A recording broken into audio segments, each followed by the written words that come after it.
but really feel into what your home frequency is and decide like, hey, do I want that to be my default frequency?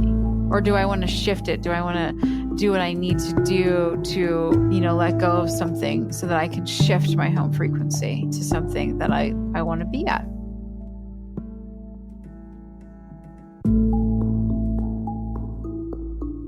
Welcome to the Expanded Podcast with your host, Lacey Phillips.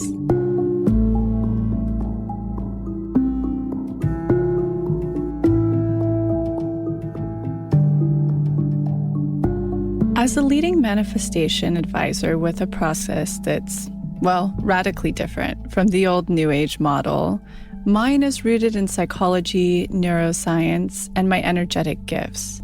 I created this podcast to help you expand your subconscious limiting beliefs about the potential of deserving the manifestations you're calling in. Therefore, you're tuning into this podcast series to show your subconscious that anything you desire is possible. And by pressing play, you've already started the process of manifesting it. Welcome officially to 2021. I know that this was the week that many of us slowly or maybe abruptly got back into the swing of things. Here at TBM, most of us were able to take a full 7 days off of work in order to really just restore and collect ourselves and rejuvenate. For me, it was so tremendously medicinal. I hope it was for everybody on the team. It personally allowed me the space to really tap into all of my spiritual practices and go deep. I had been doing the magnetism challenge, but I was going through a very stressful time before moving into the holidays. Not crazy, right? Like being pushed to my edge while doing the magnetism challenge. The moment you start creating that magnetism, the universe is like, cool. So here are all the obstacles you need to address and unlock in yourself in order to start connecting with what you're calling in. Which was very much the case. It was a lot of fire and under pressure feelings for me. So moving into those full 7 days, we were able to take before Christmas Eve or Christmas Eve all the way to today. It just allowed me, and very, very organically, my body, my being pulled me into twice a day Vedic meditation, juicing, like was very called to juicing and doing my Kundalini Kriyas, my sadhana in the morning, and doing my yoga stretches and just all of the things that tap in. Like I was kind of repulsed from TV, not in a bad way. It was just my whole being, aura, everything was like, you need to anchor in. And I was at the Forest Retreat House, so I was automatically immersed in nature and just had all of the tools there to support that experience, which then allowed massive channeling to come through, extreme grounding, which my biggest goal is to continue while I'm here back in LA and to really, really stick with everything that's been coming through. So very cool new teachings for the new year to look out for eventually when they're ready to organically drop. And one really interesting thing that I wanted to talk about now that we're in 2021 and sort of the message I've been receiving, as well as certainly the people around me, even those who don't do this work, like family and friends, seeing that we're all kind of being pushed up against the same space. So I'm like, oh, this must be sort of the early 2021 theme. And certainly would be the theme for most of us getting off of the magnetism challenge. But a lot of us are being pushed to our edge of our core childhood wounds. I don't know if that resonates with you. It might in a minute, especially if you did the challenge, but I'm seeing it even from friends and family who have nothing to do with this work. So what that can look like is a great example is my mom. She's really, really been stepping into her authenticity, her power, her healing. And it's been profound to watch over the last 3 months.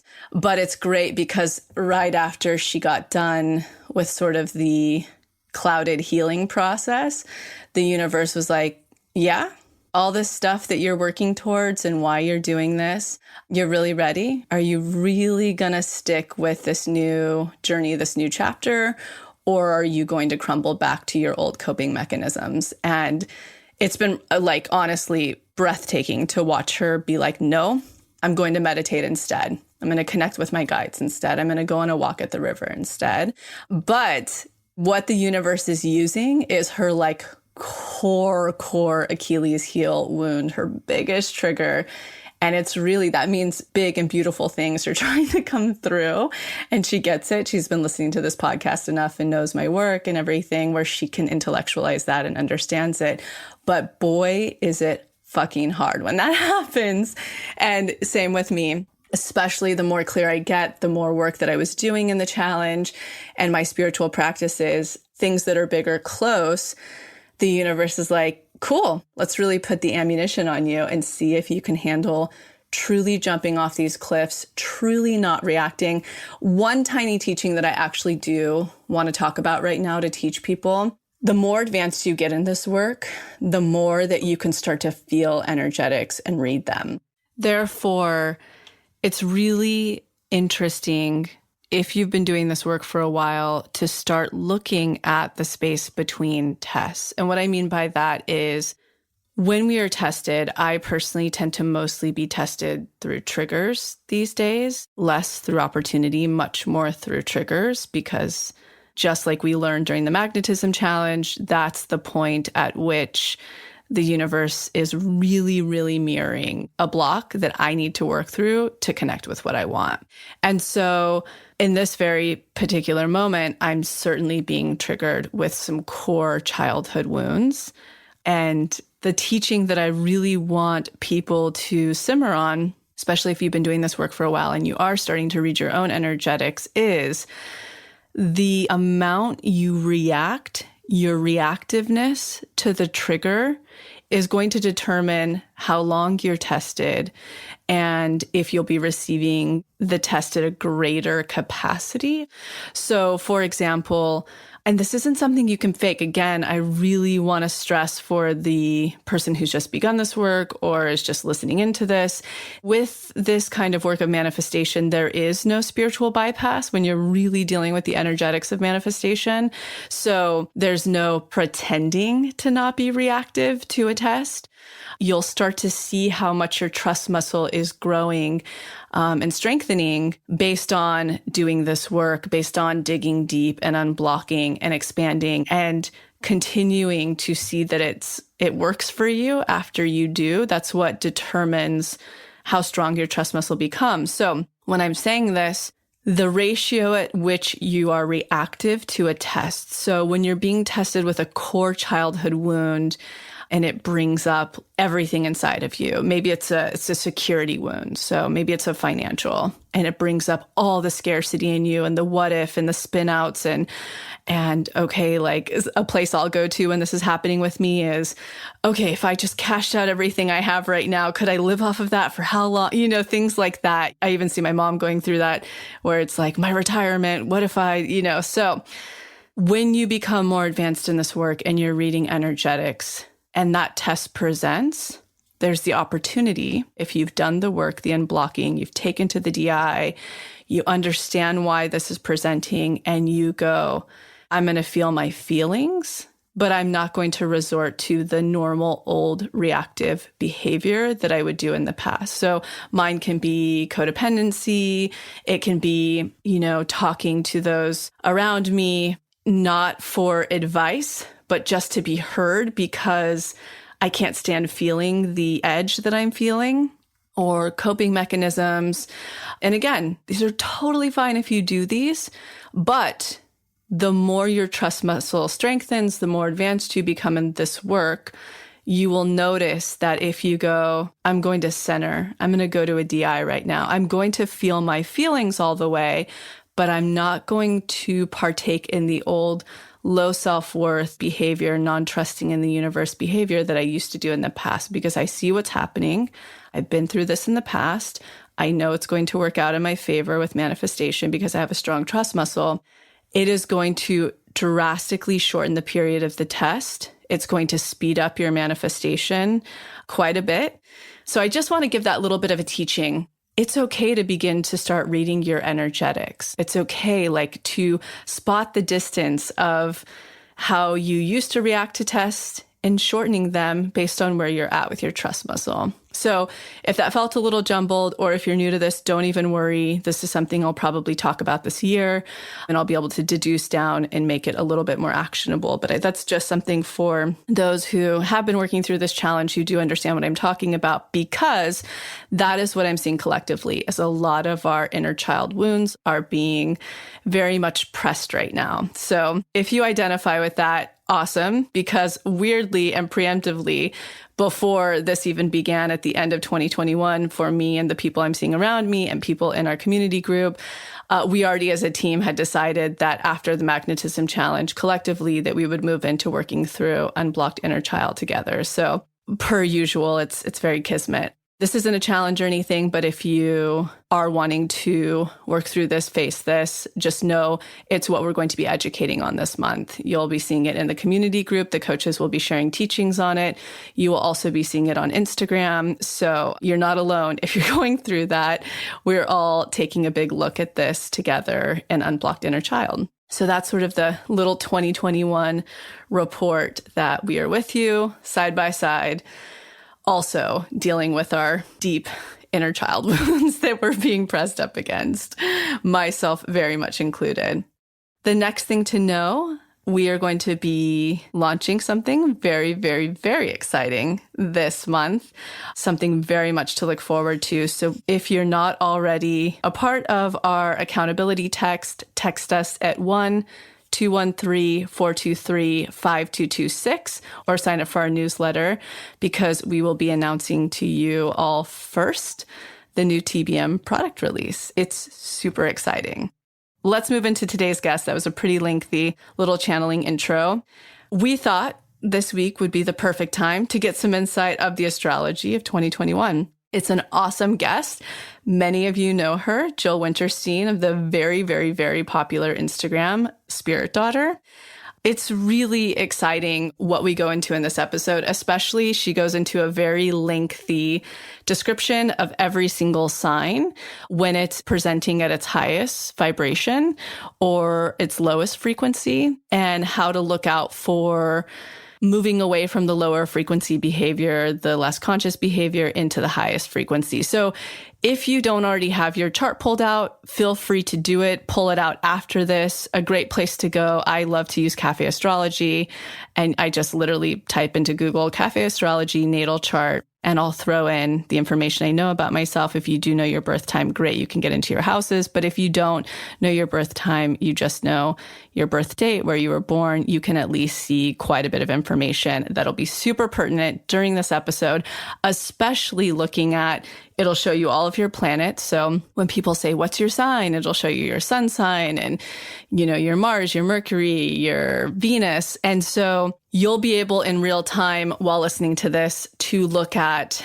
what sign you have in each of your planets or houses, if of course you have your time. And you're literally going to be able to listen and in real time go, wow, okay, I see how I can move into a more magnetic version and say my Venus, like during this episode, I really took away mine as an Aries, and it goes into how Aries can really present as self-absorbed or selfish if they're at their lowest vibration.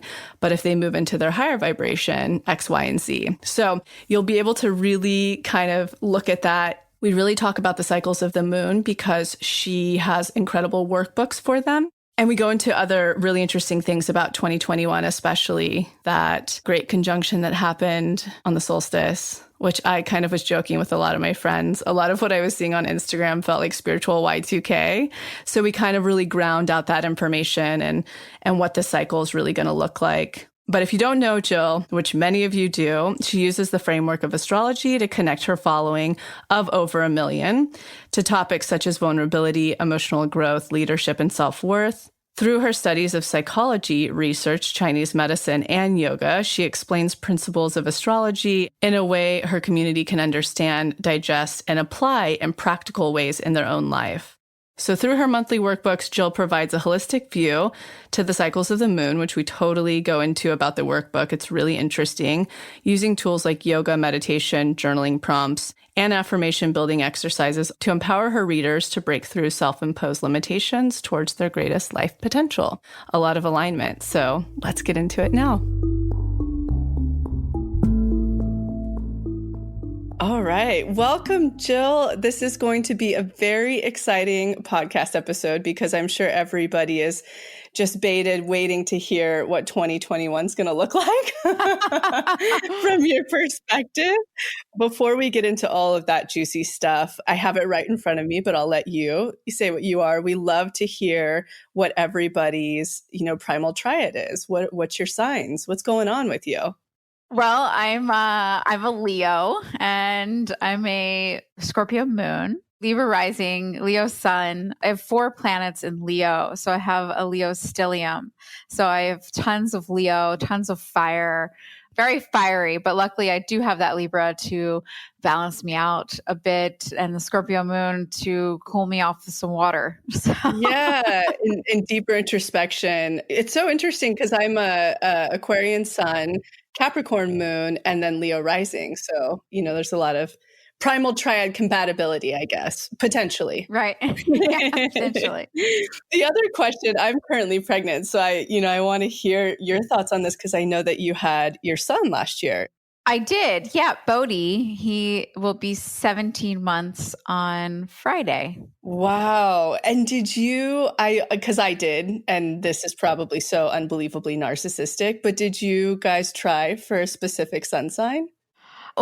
We didn't try for a specific sun sign. We started trying knowing that if it worked that first time, we'd end up with a Leo. Wow. It wasn't that we really wanted a Leo. We were just like, well, let's try and then we'll end up with Leo. And I'm a Leo. My husband's a Leo. We're all Leos. And we're thinking about having a second. And I'm kind of like, I don't think we need a 4th Leo in the house. You need a Virgo to calm things down a little or something. Yeah, exactly. I was like, maybe a Virgo, a Libra. I was like, maybe we'll switch it up with a Scorpio, but we actually were thinking maybe Sagittarius would really go well, I think, with all the fire. Absolutely. And can keep up, but a little less sensitive. Right. A little less bossy. I can say that because I'm a Leo. I totally hear you. My husband and I are always fighting for who's, the leader of the pack. And I'm like, well, we've got Bodhi who's coming up and he's going to want to lead at some point. And, we need somebody who's just willing to go with the flow a little bit. So. Yep. I love that. I think that's just so fun. I mean, we tried to get pregnant for 5 years and eventually ended up having to do IVF. And obviously that gives weirdly a lot of control. But we were also sort of shooting at first for my sun sign for Aquarius because we knew we were choosing a girl. And I just, have so many in my life and love them. As things should happen because of COVID, we had to wait to do our transfer. So our next was Aries. And who knows? I mean, if she comes early or late or whatever, it'll be her journey. But that's what we shot for. A little bit of that wild Aries energy. Yeah. And Aries and Aquarius get along really well. We really do. And so far, my fiance, a lot of his business partners and stuff are Aries. And we've met a lot of little Aries girls. And obviously, as you know, so much plays into the chart. But we just thought that would be really fun. So we'll see. She might be a real wildcat. Yeah, we have a friend who has an Aries baby. And he's a double Aries. His moon and sun are in Aries. And he's fiery. 9 months old. You can already tell he's a fiery one. He's got a lot going on. Well, let's take it back a little because you have such an interesting path to what you're doing today. And obviously one that I'm really intrigued by is that you were really deep into the study of consciousness, which led you into becoming a neuroscientist and studying psychology and at Johns Hopkins. Correct. Yep. Correct. That was my last sort of formal place of study and work career was at Hopkins studying neurogenetics. And I got there through a path of really wanting to just study consciousness, wanting to understand humans, just what makes us tick, what makes us see the world similarly, differently, what really is consciousness all about. And I probably started asking those questions at a relatively young age. And then when I was 15, 16, I got into astrology as a way of understanding consciousness. I got into psychology. That's when I got into crystals. That's when I really started trying to expand my own consciousness to study consciousness. And I ended up going to school for psychology and ending up in research which led me down a path to studying, neuroscience and the brain and how the brain works. And can we find consciousness? Can we actually locate it and figure out where it is? So that was that path. And then I decided at one point it just wasn't for me. And I left because, I don't know, I feel like a lot of people get to that point and they can't leave. They feel trapped. So I took a leap of faith and I left. And I didn't know what to do with my life, but I figured it out. But yeah, it's been an interesting journey. And I'm just curious, based on that path, which then you went into Chinese medicine, you're certified in yoga and had a really big practice, with the conversation of consciousness, deducing kind of into your own theory, just let's talk about that for a moment, like how consciousness plays into this particular time and space and what you perceive it through your lens. Well, I think when I got into it, I realized that we're energy. And I felt like a lot of studies in psychology and neuroscience, and they were missing this energetic piece, which is so huge, and that we are energetically connected to so many things and people, and consciousness really resides at the intersection of our energetic fields. And so, we each have this energetic field that extends far beyond our physical body. I think it centers most likely the heart, and we don't quite understand it. And I think, that's what led me to really get into studying Chinese medicine, because they have a theory on our energetic structure, which is the meridians. Yoga, of course, has the subtle bodies. They have a system of energy, really looking at different philosophies that seek to explain or help us understand our energetic field. And I don't think any of them are wrong, and I don't think any of them are right. I don't think we've quite figured it out. And I think it'll be years, and it'll probably come down to physics merging with psychology and some other modalities to really get this to the point where we actually really understand it from a scientific point of view. And can quantify it. Exactly. Some research article, that can have a methods section. But, I do believe that we are energetic beings at our core, and everything within our body is actually determined by energy. It's like you look at our neurons, our cells in our brain, they fire because of electrical impulse. And that's what's actually causing the transmission of chemicals and neurotransmitters in the brain. It's initiated by electrical impulse. And anything that conducts electricity, any electrician can tell you this, puts off an electric field. So it's sort of common sense to say, okay, well, if we are beings, we've already proven in science that our cells are firing because of, electricity, in essence, to simplify it. So we are energetic beings. We have an energetic field around us, and it extends far past us. And I believe that it's always intersecting with everything else that is in the world, the planet, the universe. And on some level, right, and this is sort of, getting into like more unified theory, but at some level, we're connected to everything in the universe through our energetic field and its attachments, its connections.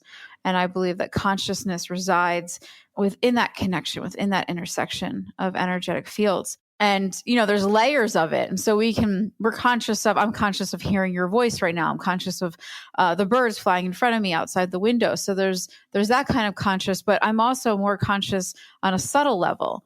So there's part of me that if I sat in deep meditation without even talking to you, I could have a conversation with you. I could feel your energy, vibe with you on a whole nother plane, if I'm willing to kind of go in there. And then, just like that, it's also like, well, we also can connect with the ocean. We can connect with the elements on that level. Everything has this energetic field that we can connect, we can become conscious of, right? Our consciousness can expand to include the energy of the ocean, the energy of the tree outside, the energy of Mars, the energy of the sun.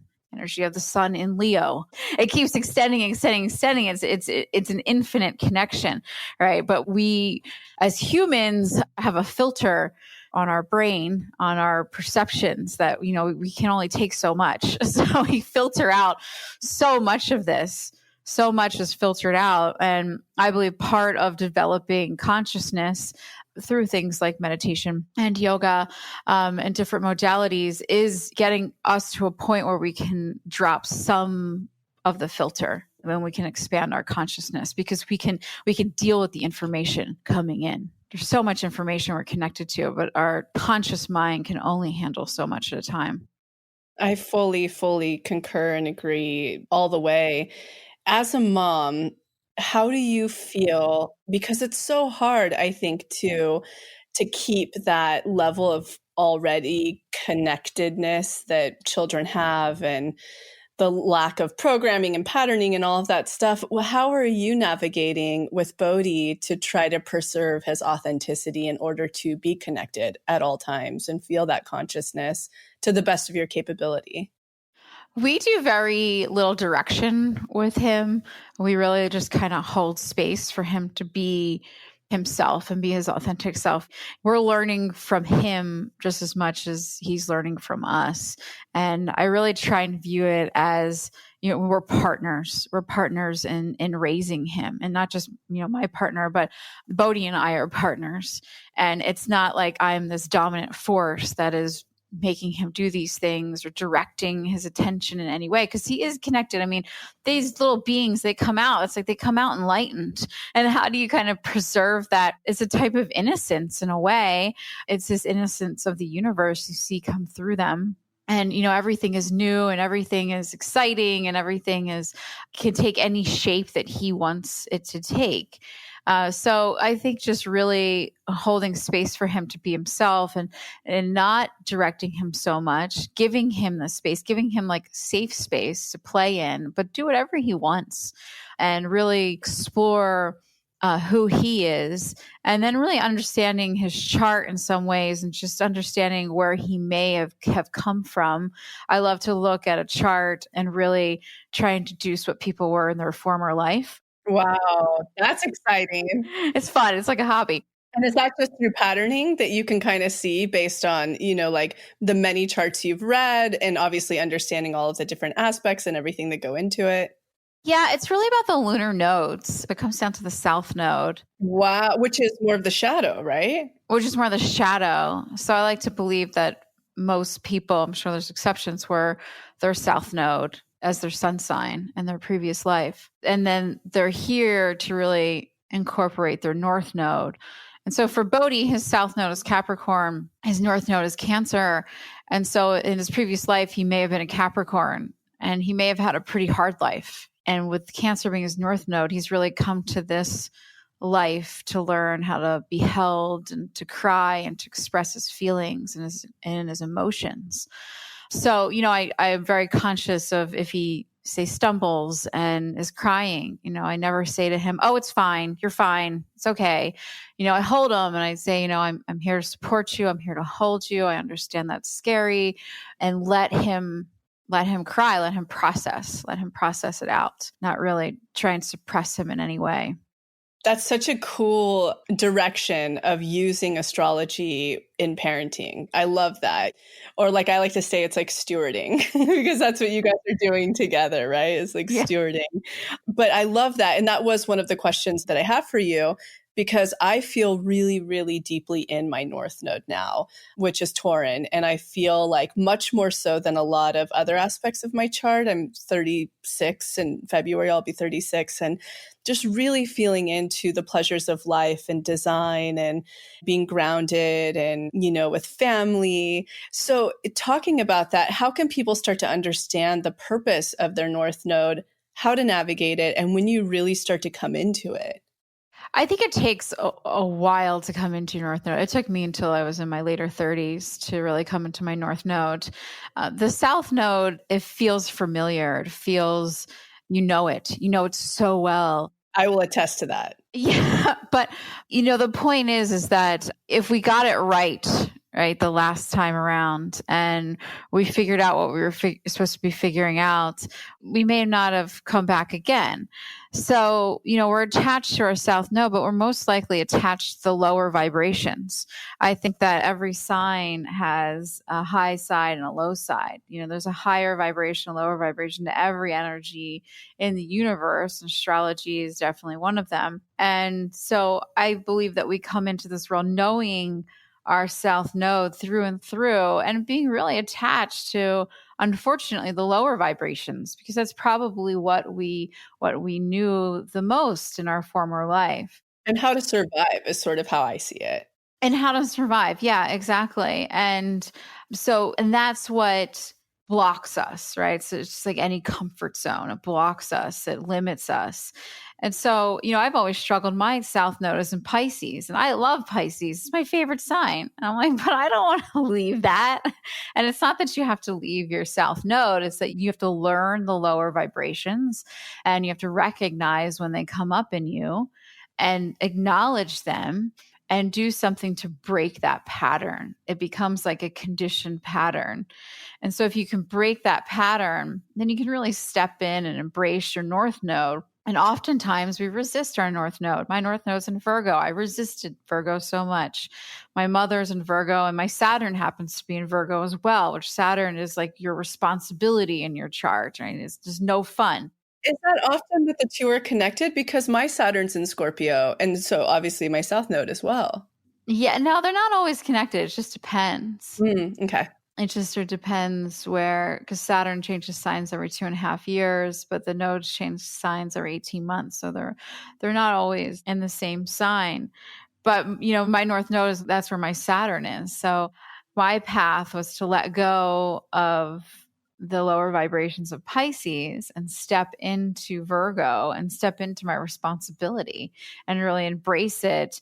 But also figure out how to take the knowledge that I had from most likely being a Pisces in a former life, which is consciousness, right? Pisces is all about consciousness and understanding the infinite potential of human beings through the lens of consciousness.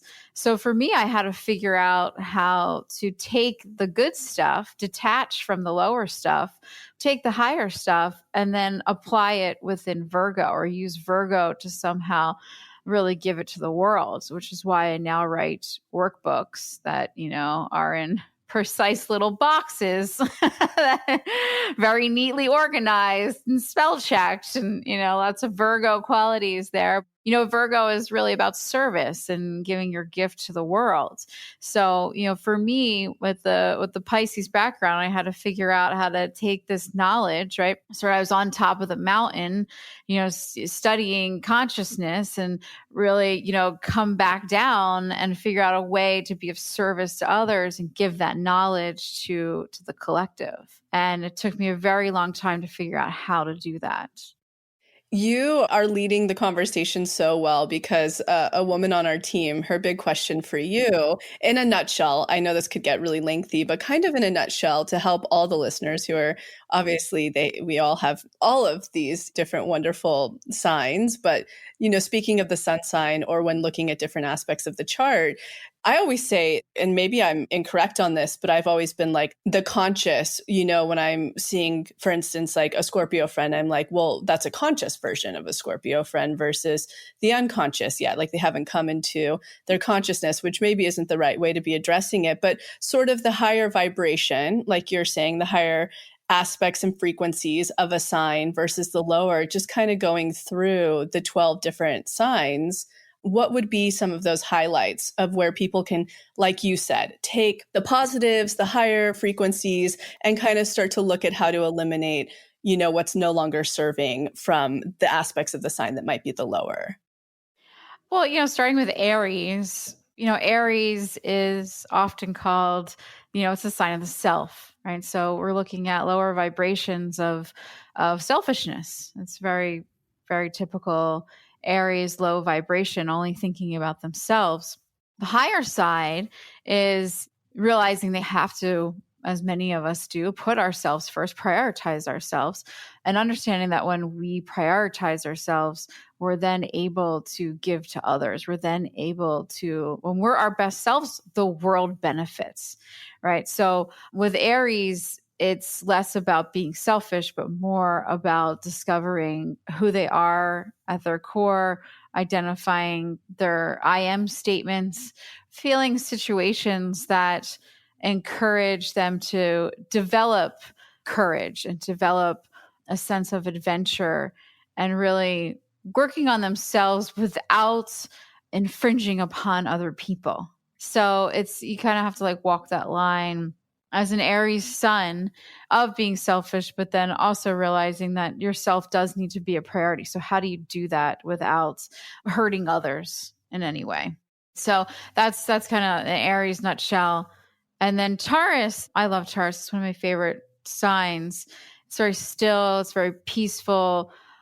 But Taurus can get really stuck to their comfort zone, stuck to their attachments. They can become stubborn, right? Classic bull. They can really not want to grow because where they are is so comfortable. Taurus people love their comforts in life. They're also usually some kind of artist or musicians or work with their hands in some way. And so for them, they really need to find like that sense of inner peace and stillness to create from and feel that they are their own rock, feel their grounded earth beneath them. And then that knowledge allows them to leave their comfort zones because they know they can always rely on themselves no matter what happens, no matter what life throws them. If they take a leap and they leave their comfort zone, doesn't work out, they can rely on themselves. So that inner reliance, self-worth piece is huge, huge for people with the sun in Taurus, or if you're working with your North Node. But, if your South Node, for instance, is in Taurus, you have to learn how to recognize when you're limiting yourself because life just feels comfortable. And unfortunately, to grow, we often have to become uncomfortable.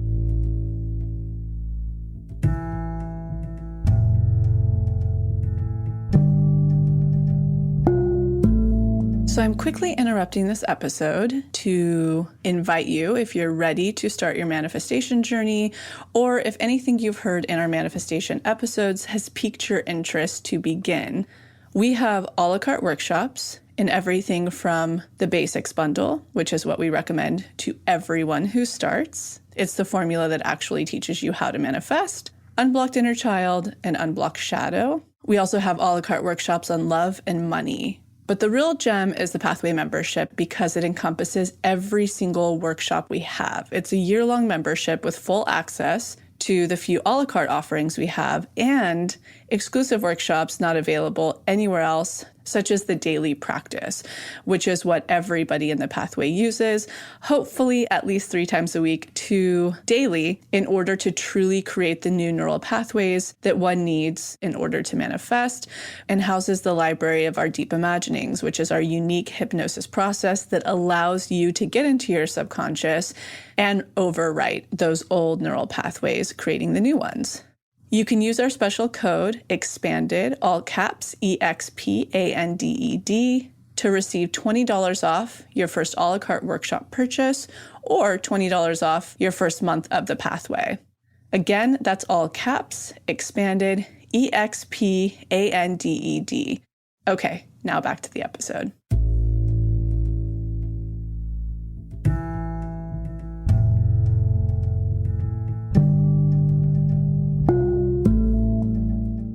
And then, we go to Gemini. Gemini, fun sign, very curious sign, all about communications, sort of classic thoughts about Gemini, but really about perspective. And that's what they're communicating about is their perspectives, their thoughts, and they're always seeking out new information. Low side of Gemini is rather closed-mindedness, right? They think they perhaps know everything and they forget that others are here to teach us, right? We can't know everything in this world, so we have to talk and connect with other people to figure it out. And in a low side of Gemini, they cause division and think that they could be correct and others are not. And the high side, they're curious and open and willing to have a conversation, willing to disagree, and that's okay, without judgment, but just being genuinely curious and expanding their perceptions through communication. And then Cancer, which it's the full moon in Cancer today. All about the heart, compassion, taking care of ourselves. And a low side, Cancer's a very strong sign, such a strong sign, highly intuitive, and a lower vibration. Cancer suns can forget that. Or if the South Node is in Cancer, they could be sort of born like that, having forgotten their power of intuition, their power of strength, and may feel that they need to rely on other people for it. Perhaps they come off as emotionally needy or think that they need other people to help them solve their internal issues, when in fact they have all the answers they need because they have really heightened intuition. And so that's the high side of Cancer, would be really embracing intuition, feeling yourself supporting yourself, right? Receiving support from others, receiving self-care from yourself, knowing that you can hold space to process your emotions and explore the depths of them as a way of accessing your inner knowledge. And so, Cancer is very, very powerful for that.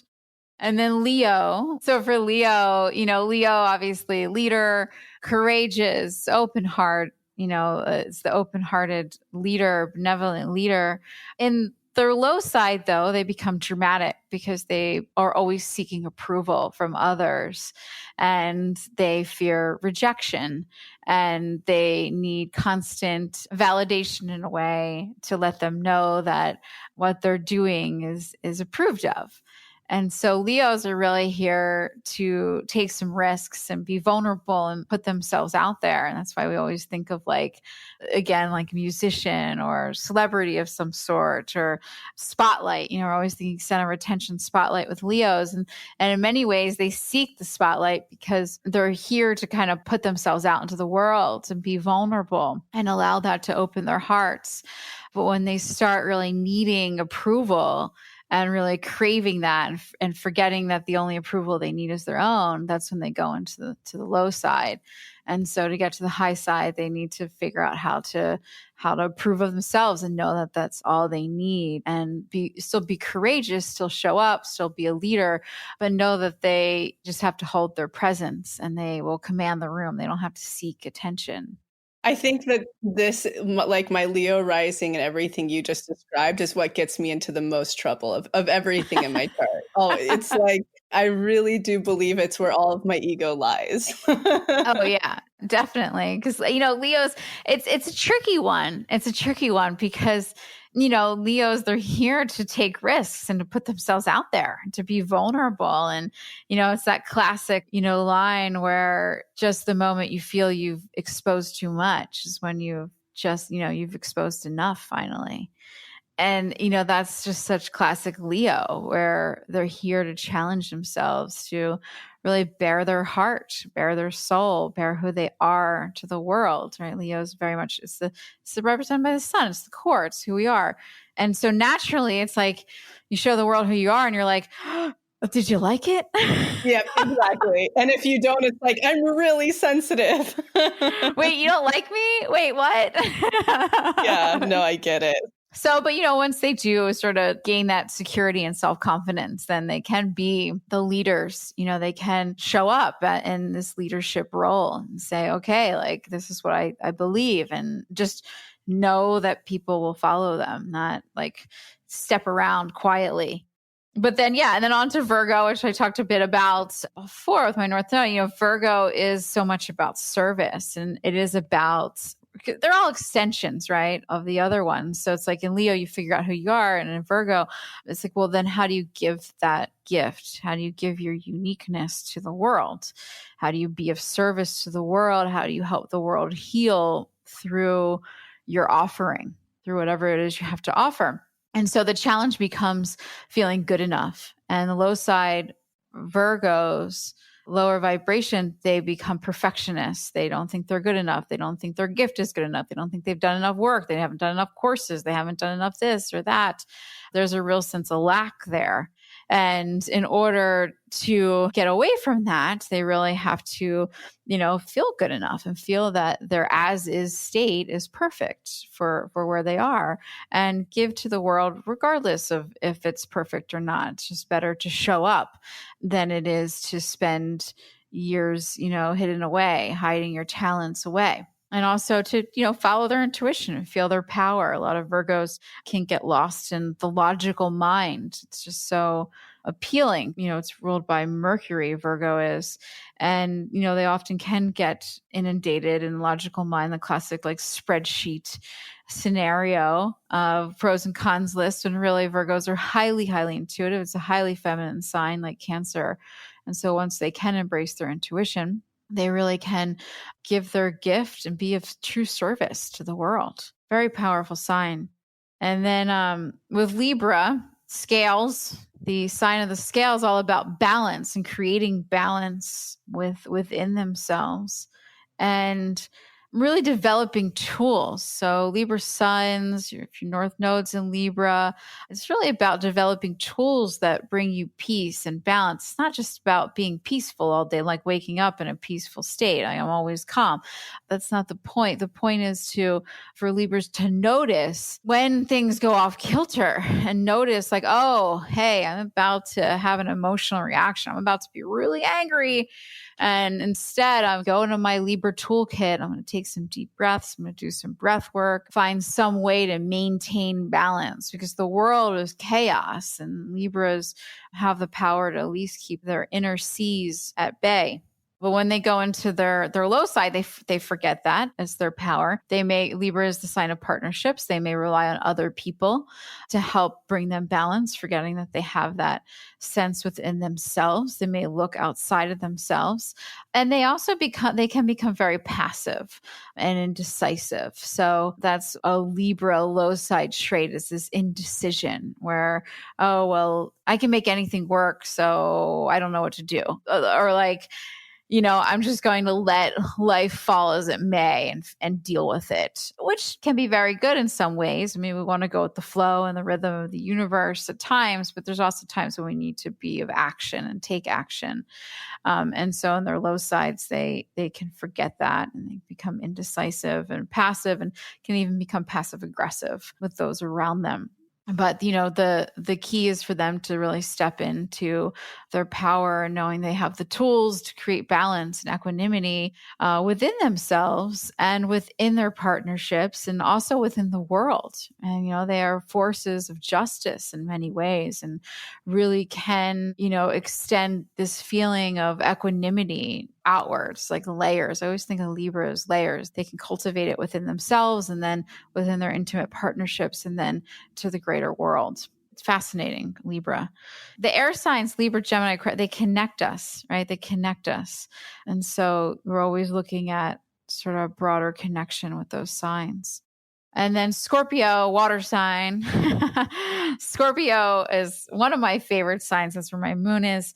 And it's so deep. It's so psychological. And it's probably why I got into psychology in the first place is Scorpio. They really are on a quest to experience life at its core. I feel like they want to be brought into the present moment, sometimes through extreme means. They want to experience the life, living it, including all of its ups and its downs and its harsh realities and its heartbreaks, but its joys and, the full spectrum of feelings and energies. Like Scorpio is on a mission to experience them all. And I think, in the low side, they can forget their intuition like Cancer because, water signs are highly, highly intuitive.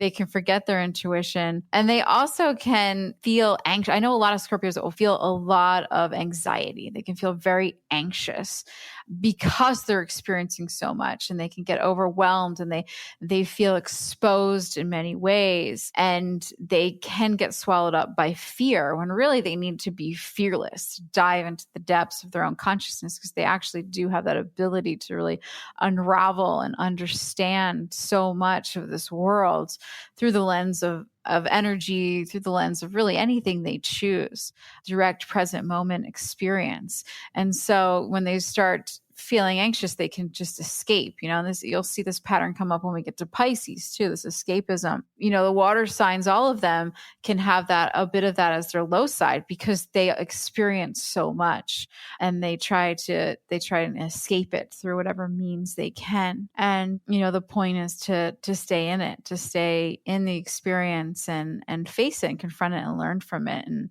feel the energy that really binds us, threads all of the experience, all the sensations together, and recognize their power to really transform energies. Scorpio has the power to really transform their feelings, transform vibrations. They're really powerful beings, and when they're in their high vibrations, they can step into that power and feel their mysticism in many ways. And then Sag, we got another fire sign, Sagittarius. Love Sagittarius. It's kind of like a roller coaster when you go through like the whole zodiac.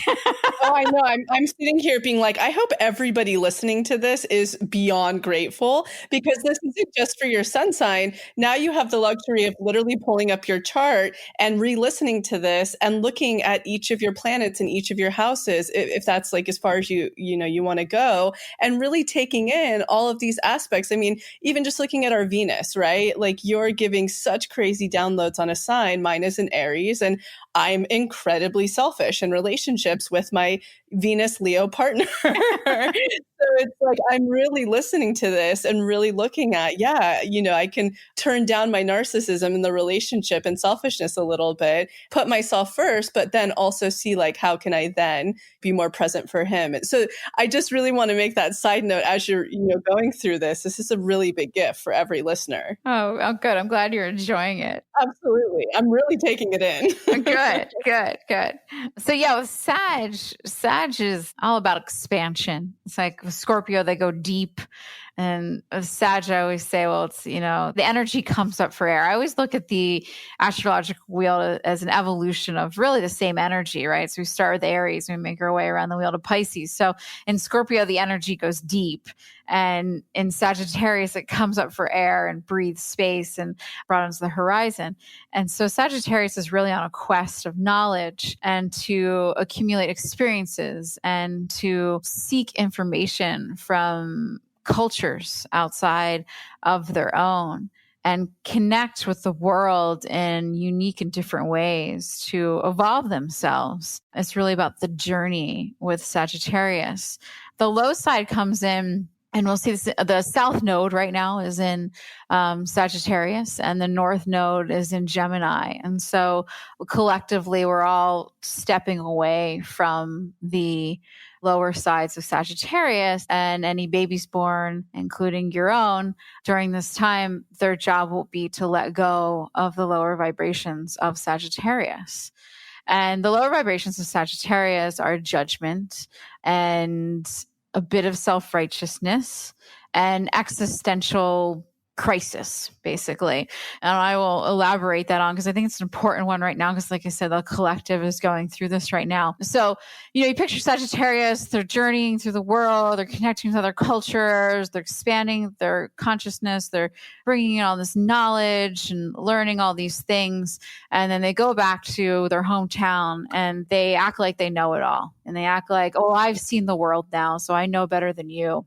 And this is a low side. I'm giving you a low side scenario, and they start judging other people. Well, you haven't even left this town. You have no idea what you're talking about. And how can you even think that or do that? And, you haven't experienced the world. This is very low side Sagittarius. And, it's kind of like the epitome of somebody on their high horse. And so as a collective with the South Node Sagittarius, we're all being humbled right now. I feel like where it's like, okay, it's time to shut up and listen to other people and realize that, none of us know everything. There's not a single person out there that knows everything. There's not a single person no matter how much you've traveled the world or how much you've experienced that can step into somebody else's shoes and know what they're experiencing. So, it really is a time to let go of judgment of all kinds right now. And that is the lower vibration of Sagittarius. And then it's also a time to find higher meaning. So Sagittarius teaches us higher meaning. So for Sagittarius, out there on the journey, life's going to take twists and turns. The Sagittarius mind frame says, okay, and this is the good part, nothing is bad and nothing is good. It all just is. It's all just happening. Everything's happening as it's meant to be, to evolve me, to evolve my energy, to everything is part of my journey. Even if I don't like it, even if it seems negative, it's part of my journey. And so the higher vibration of Sag can always find the silver lining, find the higher meaning in everything. And, in some ways, I feel like that's what we need to be doing right now as a collective, is trying to find some higher meaning to the world right now. And in the low side, we get existential dread, which is like, what's the purpose? What's the meaning of this all? It's just all crapshoot kind of thing. What is the meaning of life? So that's like the low side, the really low side of Sagittarius, which, as a collective is our job to really step away from and find that higher meaning, as hard as it may be.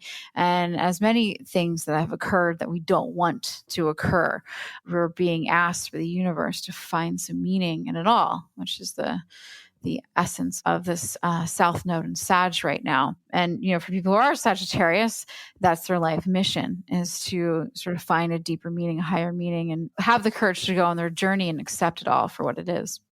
And then we get to Capricorn, which is the season we're in now.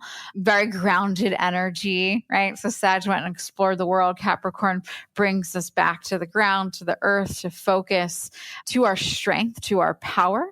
In their high sides, in their high vibrations, Capricorn knows they have the energy, they have the determination, they have the stamina, the motivation to climb any mountain. Nothing is too high for Capricorn. It's a sea goat, right? It can swim across the ocean. It can climb. It can do anything. Very, very powerful sign. Does like some solitude, does like to be alone. And, in their lower sides can become rather aloof and can become a bit judgmental, like Sagittarius, but a bit different, because Capricorns, I feel that they're okay with being alone. They like their space. And I always tell any Capricorn I know that's in a relationship, like, just make sure you have your space. Like, just, if you need your own room or you need your walks by yourself, just have your own space. Because Capricorns like their own space, and they don't necessarily need anybody, and when they get kind of stuck in that, like, oh, I don't need anybody, it can make them a bit judgmental and even selfish in their own way. So that's the, sort of lower side. They also can become workaholics. Typical Capricorn archetype is the workaholic, the low side, where they're just like, they forget to eat and they're overproductive and they put too much emphasis on productivity and what that means. And they forgo self-care. And they forget to take care of themselves. They burn the midnight oil, because they're trying to be quote unquote successful, and may have a misrepresentation of what that means. And, it's their job to understand that success means many different things. And, a part of that is connection with others. Part of that is self-care. Part of that is really enjoying your life, being in the present moment, all those things, but very focused sign, very capable of many, many things. And then we get to Aquarius, your sign. We're talking about how we just entered the age of Aquarius, which we don't really know when the age of Aquarius begins, but we definitely have entered an air age for sure. For the next 200 years, we're in an air age with Saturn and Jupiter, with a great conjunction that occurred last week. So Aquarius, sign of the future, right? Progressive energy. Aquarius is the collective. It represents collective energy. Aquarius is on a mission to, like Leo, know who they are, but also to speak their truth, to share that with others, and not be afraid of seeming odd or a little bit off. Aquariuses are always beating the proverbial drum to their own beat. And the point is that they want to get to a point where they know that they may be living in the future before others are there, right? So they're the visionaries of our world. And so they can see a way of life before other people start living it.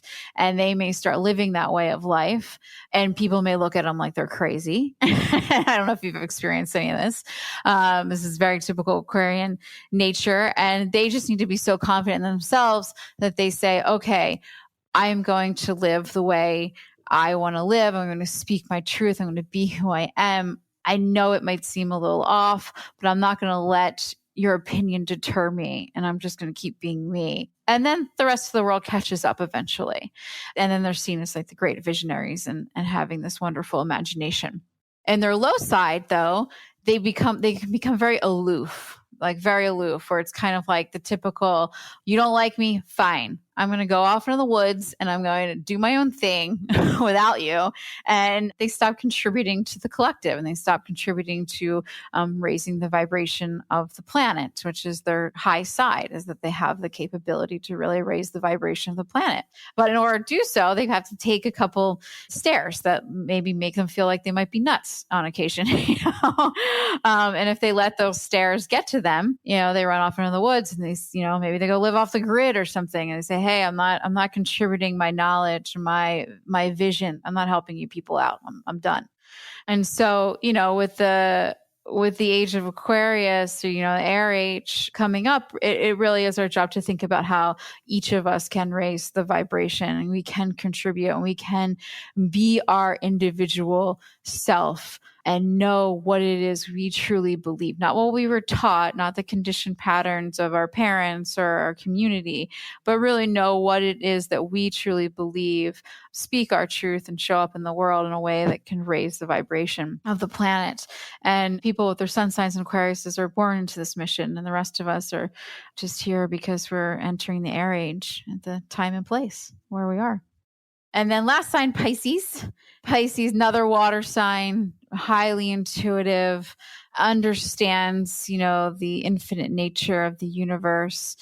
These are our healers of the zodiac because they can take on any energy and understand it and help somebody heal. But their job really is to understand that they can let go of that energy as well, right? So these are our empaths, and they need to learn that they can pick up energy really quickly, and they also can let it go very quickly as well. I know a lot of Pisces, and they get stuck in I'm just picking the energy up, and they don't know which feelings are theirs and which are other people's. And it can be very troubling. They can be very sensitive energetically and emotionally, very creative. And they're really on a mission, though, to understand how to flow and dance with life and really feel their expansiveness, feel their consciousness, dive into spirituality, and you feel their power, feel their intuition. Really, really intuitive sign, but can be prone to like escapism or wanting to just sort of run away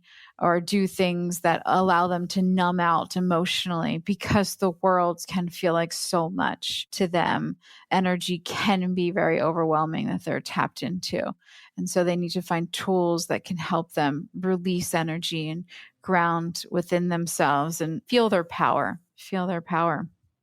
That was perfect. It was honestly perfect. And we've never had anything like that on the podcast before. So I really hope people do take the time to reference that with their chart and come back to it, because, and we'll get into this a little bit more.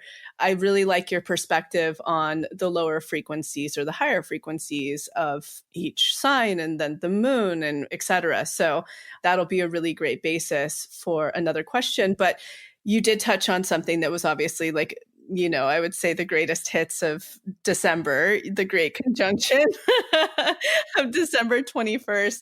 And I have to be really honest. So I was seeing all of these things, pop up, and I'm actually incredibly logical.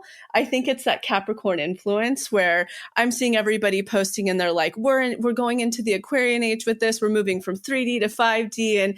And there's a part of me that's like, wow, people over spiritualize something that's going to take 200 years, or it'll be in motion for 200 years, into complete spiritual bypass. So it's like, okay, yes, what you're telling people is they're going to wake up tomorrow, and all of a sudden people's shadows will be erased and their trauma's gone, and everyone's just going to be, high vibes. And it's like, I was kind of calling it the spiritual Y2K, because people, I don't think, were grasping like the reality of it and the depth of it and the length of it, and kind of our parts in it, what we each play individually and collectively. What are your thoughts on your unique vision and how to work with it and harness it rather than just playing into all of the hype?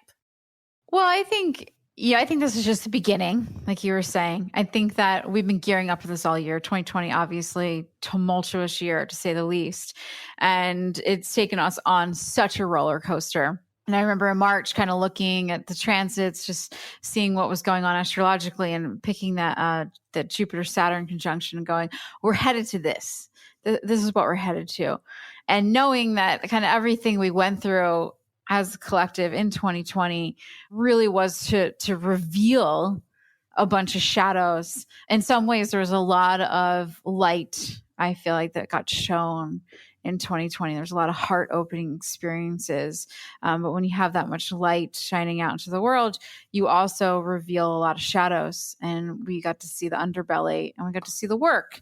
And then, Jupiter and Saturn come along and usher us into the air age. And it's like you said, it doesn't happen overnight. It's not like we get to hit a button and we all ascend. Or I heard so many crazy things that people thought were happening.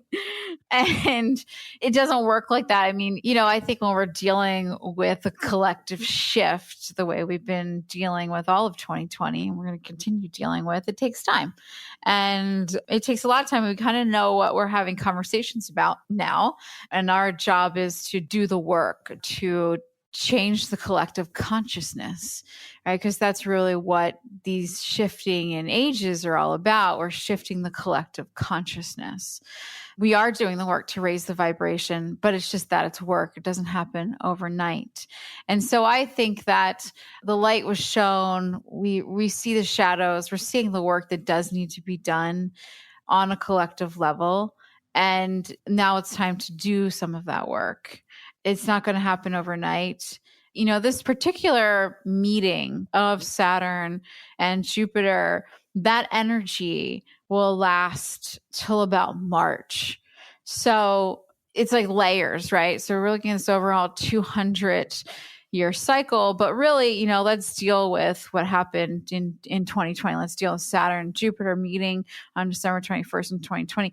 That energy is going to last about 3 months, and you can work with that energy in your chart and see where that lands. You're looking at where Aquarius, what house Aquarius lands for you and governs for you. And that's the area of your life to funnel some of this energy. So that's where you start, right? And I actually have a IGTV, a live that I did on the conjunction that goes through all the houses. We'll link that. Yeah, that goes through all the houses. So like if Aquarius is in your 5th house, this is what to kind of look for with this conjunction. So for me, that was the culmination of a year, that December 21st meeting, and then also a bridge to the next 3 months. And so it's really about what we're doing now until about March. And then, it does extend for a long time. And Saturn is going to be in Aquarius until 2023. So we'll be working with that energy for 3 years with Saturn in Aquarius. And Saturn's going to do some interesting things this coming year. And our focus really is on Saturn right now and what that planet's doing. Because in Aquarius, it really does bring our attention to responsibility to the collective. Which is, Saturn is responsibility, it's laws, it's governing bodies, it's karma, it's all those fun things. It's like the no fun zone. Jupiter, way more fun.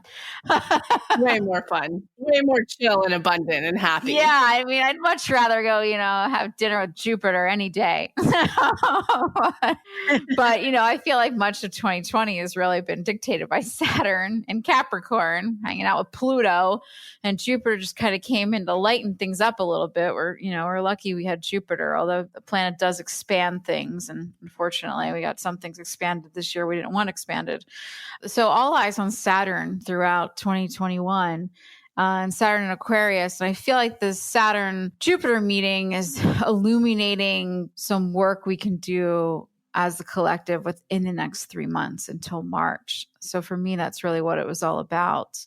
And whatever that means for you. Jupiter also shows us our highest potential. So Saturn work, Jupiter highest potential. There we have it for the collective, right? So what work do you need to do to reach your highest potential to raise the vibration of the world? I think that's a really grounded perspective on it. And I think people were really missing the mark in the prediction of it. So I that's something like manageable that we can all work with. And it highlights the collective as well as the individual. So thank you for that. Yeah, you're welcome. And then I'm going to just ask your overall perspective, sort of themes you're seeing for 2021 to hopefully breathe a little bit more hope into every listener through your unique lens of astrology. Well, I think that So Saturn and Jupiter and Pluto are all in those final degrees of Capricorn dancing around each other all of 2020. And it was just a mess. Pluto is the sign of transformation. It's the sign of cycles, rebirth, birth, death. It's all in there. It's also the sign that governs pandemics. So, here we go, Pluto, and having Jupiter near Pluto, expanding Pluto, like I said, is not that great. And then also having Saturn involved as well with its sort of more strictness and, it's kind of, these are the consequences of your actions vibe and, limitations, right? Saturn's very limiting. I feel like we've all felt the limitations this year. So having Saturn and Jupiter move into Aquarius right there, it's just like, get them away from Pluto. So that's good news. Like the fact that the trio is breaking up is great. That's what we need. Saturn and Jupiter alone, we can deal with, but them next to Pluto, it's just not good. So that's wonderful. And I think that some of the worst is behind us, but I also think that there's still a lot to be done.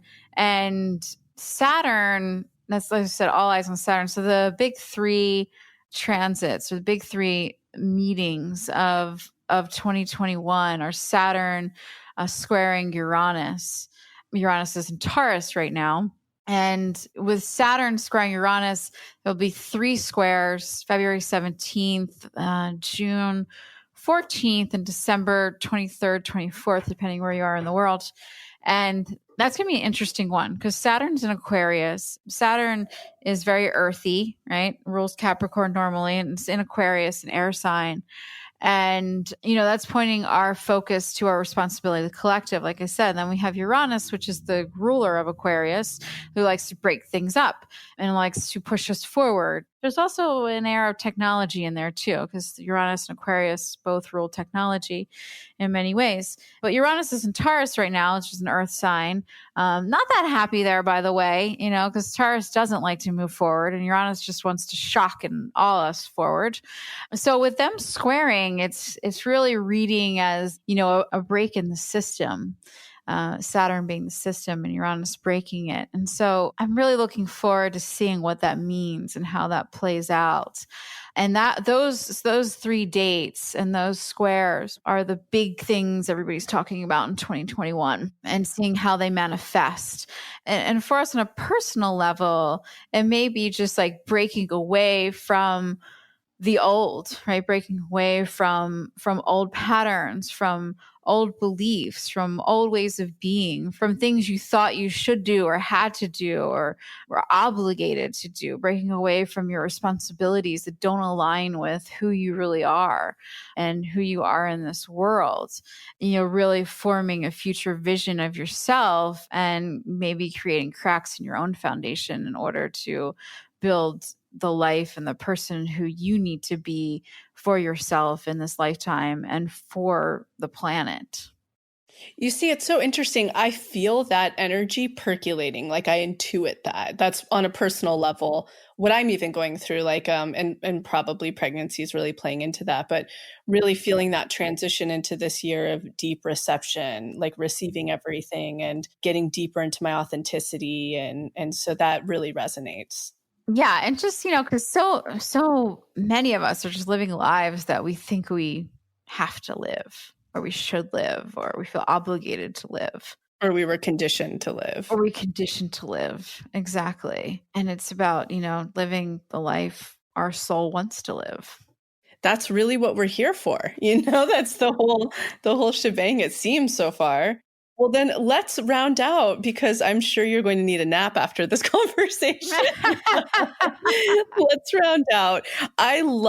So you were generous enough to send your full moon, well, both the new moon and full moon, but I received today, we're recording on Cancer's full moon workbook, your full moon journal. And there were some really interesting, as you can tell, I'm interested in astrology. And there were some interesting insights that I hadn't really taken into consideration before. And one in particular, which also Jessica noticed because her sister actually happened to gift her the workbook for Christmas. You talk about the full moon, it helps to reveal our resting home frequency so that we can adjust to help align with our manifestations. And I just love that she picked up on that as well. That was a really beautiful thing I was looking at while working through the workbook is, looking at that home frequency and how this particular moon, actually, I don't really have much Cancer in my chart, how this particular moon is really, really highlighting a lot of emotion, just as you captured in the workbook. So can you talk about that a little bit? And then I want to talk about the workbook further, your home frequency and how the moon can help you understand your resting, your lower frequency, higher frequency. I love that perspective. Yeah, well, the full moon, the beauty about the full moon is it reveals, right? So we have an opposition of sun and moon on a full moon. On a new moon, they're together in the sky. On a full moon, they oppose each other, and that opposition reveals our lower and higher frequencies. So every full moon is an opportunity to say, okay, which lower vibrations of these signs, right? We're dealing with Cancer and Capricorn today because the moon is in Cancer and the sun is in Capricorn. What lower vibrations of Cancer and Capricorn may I be aligning with, and how can I release them, right? And that's what everybody talks about. Full moon as a time to release. We can get more specific than that. We can say, okay, well, I'm going to release the lower vibrations of Cancer and Capricorn that I may be feeling at this time. And I'm going to embrace the higher ones. I'm going to embrace figure out what I need to do to shift and embrace the higher vibrations of these signs. Now, when we're working with Cancer, we're working with our emotions. We're working with our home. Cancer is one of the most subjective energies, meaning we really can go within and feel our deeper landscape and understand our home frequency. I like to think of the home frequency as like our resting heartbeat. What frequency are you naturally at? What frequency do you wake up in? What frequency do you return to after maybe deep meditation? You've cleared out all the other fluff in your life or whatever else is spinning around in your mind. So you can be in these different frequencies. Maybe your home frequency is love. Maybe it's gratitude, but maybe it's sadness. Maybe it's anger. Maybe it's frustration. Maybe it's boredom. Maybe it's resentment. Maybe it's hope. Maybe it's joy. And it's not to say we feel those things all the time. It's just that's kind of what our energy rebounds back to when we have, cleared everything else out. That is our resting frequency. And so this moon is really a time to help feel what your home frequency is. And this full moon in particular, a Cancer full moon, but you can work with it at any time. I like to talk about it also in Aquarius season because Aquarius season really helps us get to our home frequency as well. But really feel into what your home frequency is and decide like, hey, is that the frequency I want to be at? Do I want that to be my default frequency? Okay, this is like kind of like your default in a way. Or do I want to shift it? Do I want to do what I need to do to release emotions or release blocks or process something or, let go of something so that I can shift my home frequency so I can shift it to something that I want to be at? I think that's so cool, that perspective. Because I certainly work with the moon, and our terminology is always like looking at the blocks and releasing those over the lunar cycle. And I think that's so beautiful to be able to have that knowledge to tap into your home frequency. And so that was really cool. And I'm going to be doing further work on it tonight within the workbook, but I just really love that. And I thought that was a cool piece of education that everybody could benefit from. And I just have to compliment you on the workbook in general, the Moon Journal. Not only do you go into obviously educating on the full moon, but you go into exactly that, like what's going on with the sun opposing the particular sign. You go into the houses. So where this particular moon falls in your houses, you go into what you can do with cards. I mean, it's just such a cool workbook. So I really have to commend you. And I'm really grateful for having received it. I can't recommend it enough. Thank you. Thank you so much. Yeah, I love doing them. They're great. And I was like, wow, as I was looking at it, I was like, she pumps these out like twice a month, basically. I'm like, wow. I have to like pull my hat off. That's a lot of work and education. And so for anybody out there, we will certainly have them linked below. And where else can everybody find you?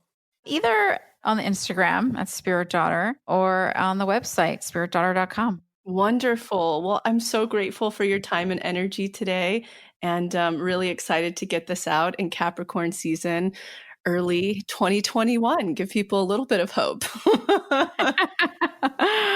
Thanks for having me. You're welcome.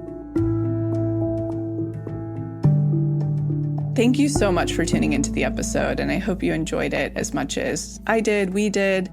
And in case you're not totally ready to join the pathway yet, I wanted to share a few of our free offerings that I'll often suggest to people as a little bit of a blueprint to get them started on their manifestation journey. The first place I like to direct people completely for free is the motivation. You can see it linked below or on our homepage as our testimony library. And it's categorized by different subjects, whether you're calling in career, money, love, wellness, and much more. When you're reading about a member's experience of what they manifested, you're actually seeing to believe and showing your subconscious that that very thing is possible for you. The second place I like to direct people is to the free clarity exercise, which is also linked below. In it, you get to try our own unique hypnosis process, learn about the science, and some journaling prompts. And the best part about this, you'll get a tiny taste of what it's like to go into your hypnotic state, bring your subconscious forward, and create new neural pathways while receiving clarity. And the third thing, if you haven't listened to it on this podcast yet, please go back to the episode titled Manifestation 101, where you'll learn the basics of neural manifestation to truly understand this process. So go ahead and check out those free resources, the motivation, the free clarity exercise, and the episode Manifestation 101, all linked below. And in an effort to make sure to have representation in this process series, go ahead and submit any process testimonials you have, especially to our LGBTQ+ community, our BIPOC, as well as the Ys, which is anyone in the community who is 45 and over. All right, we'll be back next week.